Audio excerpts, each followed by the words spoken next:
Corona की महामारी ने जिन महत्वपूर्ण ज़िंदगियों को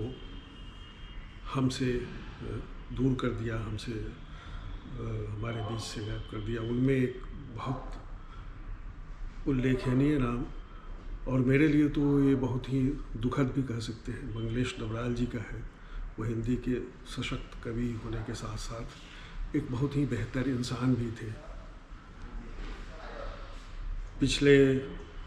9 दिसंबर को कोरोना से संघर्ष करते हुए अचानक उनका निधन हो गया। 72 साल की उम्र थी और 72 साल की उम्र न तो बहुत अधिक है तो बहुत कम भी नहीं है, लेकिन महत्वपूर्ण बात यह है कि उनका लेखन अब भी महत्वपूर्ण लेखन उनका अब भी आ रहा था और धीरे धीरे एक उनकी कविता की एक नए अध्याय की शुरुआत हो रही थी। खास करके उनका अभी जो एक नया संग्रह आया, स्मृति एक दूसरा समय है, इससे लग रहा था कि कविता के पुराने मुहावरों को तोड़कर एक बार फिर से वो नए मुहावरों के साथ सामने आ रहे हैं। और अचानक उनका चले जाना परिवार के साथ साथ, समाज के साथ साथ, मित्रों के साथ साथ हमारे हिंदी समाज की भी और हिंदी कविता की भी एक बड़ी क्षति है। तो 50 वर्षों की उनकी लंबी काव्य यात्रा रही है। पहली कविता लिखना तो उन्होंने 68-69 में भी शुरू किया था, लेकिन संग्रह की दृष्टि से देखें तो जो पहला संग्रह आया 1981 में उनका, पहाड़ पर लालटेन, उसकी पहली कविता है वसंत, जो 1970 की कविता है। तो 70 से माने तो 70 से 2020 तक के 50 वर्षों की उनकी काव्य यात्रा इस मायने में महत्वपूर्ण है कि उस काव्य यात्रा के माध्यम से हम भारतीय समाज और हिंदी कविता की यात्रा को भी समझ सकते हैं। और ये बहुत दुर्लभ ही होता है कि हम एक कवि को समझते हुए पूरे समय को भी समझ पाएँ। पहले भी कुछ कवियों के साथ ऐसा हुआ है, लेकिन उनमें एक महत्वपूर्ण नाम मंगलेश जी का भी है। मंगलेश जी की कविता की सबसे बड़ी विशेषता यह रही कि 70 के आसपास जब वो हिंदी कविता में आए तो उस समय कविता में राजनीति की एक बार फिर से वापसी हो रही थी और कविता का समय 50 से 70 के बीच तक का जो समय था वो बदल रहा था। ऐसे समय में ज़्यादातर जो कवि आए, युवा कवि आए, वो राजनीतिक कवि थे। मंगलेश जी भी, उनकी पृष्ठभूमि भी सशक्त राजनीतिक पृष्ठभूमि थी, लेकिन उनकी विशेषता ये थी कि उन्होंने अपने एक सौंदर्य मूल्य को बचाए रखा। और एक तरह से जब आप ध्यान देंगे तो उनके पास उनकी वर्ग दृष्टि, उनकी विश्व दृष्टि और उनकी इतिहास दृष्टि के साथ एक सौंदर्य दृष्टि भी थी, जिसमें वो सामंजस्य स्थापित करते थे। इसलिए उनकी कविता सौंदर्य की उस परंपरा की कविता हो जाती है जो हिंदी में उसके पहले शमशेर की परंपरा थी और उनसे ठीक पहले केदारनाथ सिंह की। तो इस तरह से हम देखें कि शमशेर और केदारनाथ सिंह के बाद मंगलेश डबराल भी एक ऐसे कवि थे जिन्होंने सौंदर्य मूल्यों की रक्षा करते हुए अपनी कविता की रचना की और उनकी कविता पर विचार करने के लिए सौंदर्य की विचारधारा को समझने की नई ज़रूरत है। तो ये चीज़ उनको उनके समकालीनों से अलग करती है। महत्वपूर्ण बात यह है, पहली ही कविता आप देखेंगे वसंत कविता में, उसमें एक पंक्ति आती है, मुसाफिर की तरह गुजरते चले जाएंगे अंधकार। अब अंधकार हिंदी कविता का बहुत सुपरिचित बिंब है और कविता की बहुत सारी बातें जो हुई, हिंदी कविता का एक बहुत सुपरिचित बिंब रहा है अंधकार। और निराला से लेकर मुक्तिबोध तक में अंधकार का अपनी तरह से आया है, लेकिन इसमें अंधकार में जो एक गतिशीलता है, मुसाफिर की तरह गुजरते चले जाने का, इससे एक नई सौंदर्य चेतना हिंदी कविता में आई है इसके माध्यम से। और उस चेतना की पूरी 50 वर्षों की यात्रा भी हम देख सकते हैं अपनी तरह से। लेकिन जो चीज़ और सबसे ज़्यादा महत्वपूर्ण है मंगलेश जी की कविता की यात्रा से गुजरते हुए, कि वो पहाड़ के जो सौंदर्य है, ये गतिशीलता भी क्यों आई है, क्योंकि पहाड़ के सौंदर्य को उसके पहले तो सुमित्रानंदन पंत जैसे कवि भी पहाड़ से आए और उन्होंने प्राकृतिक सौंदर्य का बहुत सुंदर चित्र किया है। तो उस सौंदर्य की जो आंतरिक गतिशीलता है उसको पकड़ने की कोशिश करते हैं और उसके माध्यम से वहाँ की जीवन की भी जो आंतरिक गतिशीलता है, जो संघर्ष है लोगों का। पहाड़ में सब कुछ सुंदर नहीं है, बाहर से देखने से सब कुछ सुंदर लगता है,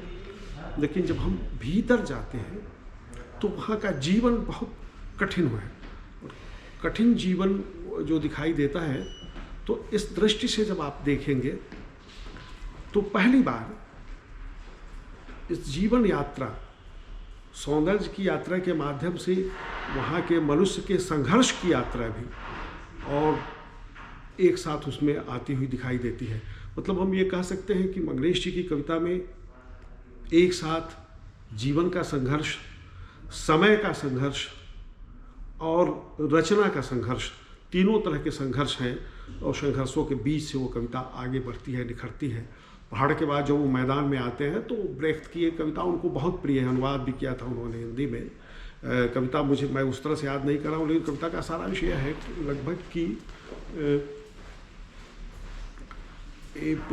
उसका एक सामान्य सा जो अर्थ ये है कि जब वो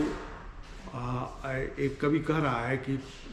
पहाड़ों की पीड़ा हमारी पीठ पर है और मैदानों का दुख हमारे सामने है, तो लगभग मंगलेश जी ने इसी तरह से जीवन को देखा और जीवन की विडंबना को। जब वो मैदान में आए तो यहाँ की जो नई चुनौतियाँ थी, अब आप देखिए कि उन्हें एक उनकी शुरुआती कविताओं में से एक कविता है जिस कविता में वो कहते हैं शहर के बारे में कि शहर में कोई भला कैसे रह सकता है, इस शहर में कोई कैसे जी सकता है। पहाड़ का आदमी, पहाड़ के जीवन, सुंदर जीवन, संघर्ष,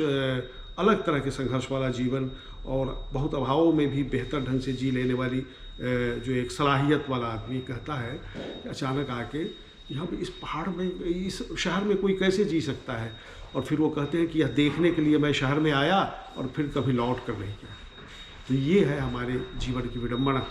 कि जब शहर में आदमी आता है तो लगता है कि ये शहर जीने के लायक नहीं है, लेकिन कुछ ऐसी मजबूरियाँ होती है कि रोटी यही मिलती है और फिर आदमी यहाँ रह जाता है। तो इस विडंबना और इस विसंगति को मैदानी जीवन इलाके में आने और शहर में आने के बाद शहरी जीवन की जो विडंबना और विसंगति है, उसका चित्रण भी उनकी कविताओं में, आगे की कविताओं में मिलता है।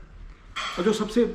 महत्वपूर्ण बात, एक खास बात है जो ध्यान देने की बात है, और उसको लेकर कोई चाहे तो एक आलोचनात्मक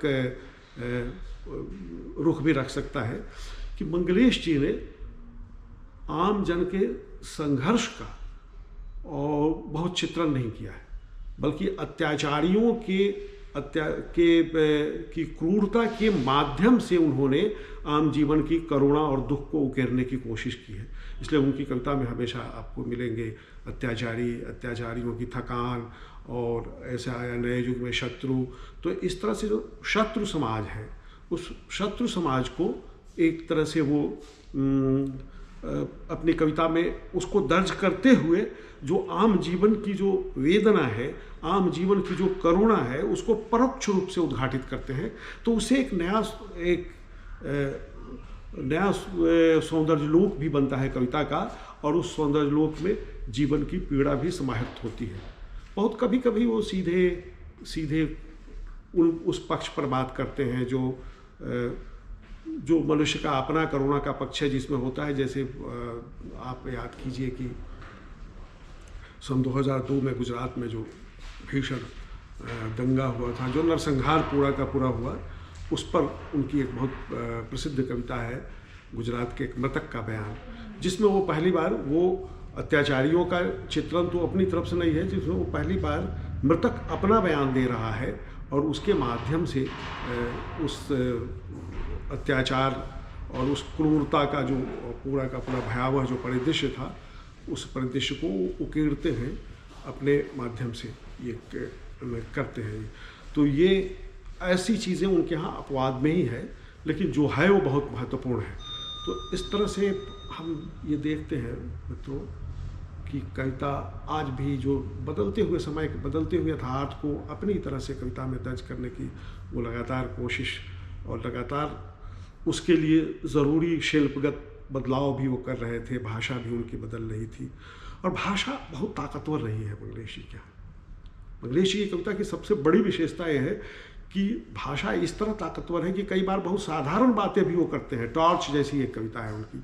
और वो एक साधारण सी बात है। हमारे यहाँ हर जगह एक कहावत जैसे चल जाती है कि कोई पहली बार टॉर्च आया तो किसी ने उससे आग जलाने की कोशिश की, किसी ने बीड़ी जलाने की कोशिश की, ऐसे किस्से भी चलते हैं।